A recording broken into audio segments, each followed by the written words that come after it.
مرشد کامل کا تعلق مرید سے کیا ہوتا ہے اور مرشد کامل کی صحبت کی برکت کیا ہوتی ہے، اس حوالے سے حضور داتا گنج بخش علیہ الرحمہ کی زبانی انہی کا واقعہ عرض کرتا ہوں۔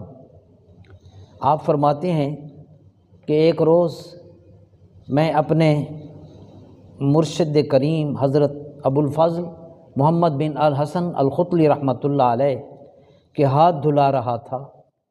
میرے دل میں ایک وسوسہ آیا کہ جب سارے کام تقدیر اور قسمت کی وجہ سے ہیں کہ جو کچھ لکھا ہوا ہے، جو کچھ تقدیر میں ہے وہ ہونا ہے، تو ادھر بزرگوں کی صحبت اور ان کی خدمت کی کیا ضرورت ہے۔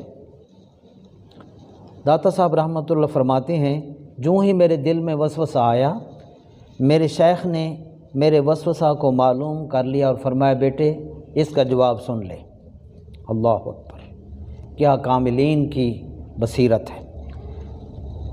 آپ کے مرشد نے فرمایا بیٹا جب اللہ تعالیٰ کسی مسلمان کو اپنی ولایت کا تاج عطا فرمانا چاہتا ہے تو اسے دو چیزیں عطا فرماتا ہے۔ نمبر ایک، اسے توبہ کی توفیق عطا فرماتا ہے اور وہ گناہوں سے ہاتھ اٹھا لیتا ہے، اور دوسری چیز اس کو اپنے کسی دوست یعنی اولیاء اللہ میں سے کسی کی خدمت میں بھیج دیتا ہے، تاکہ جوں جوں وہ اپنے اس مرشد اور ولی کامل کی خدمت کرتا چلا جاتا ہے، اس کی قربت اور ولایت میں اضافہ ہوتا چلا جاتا ہے۔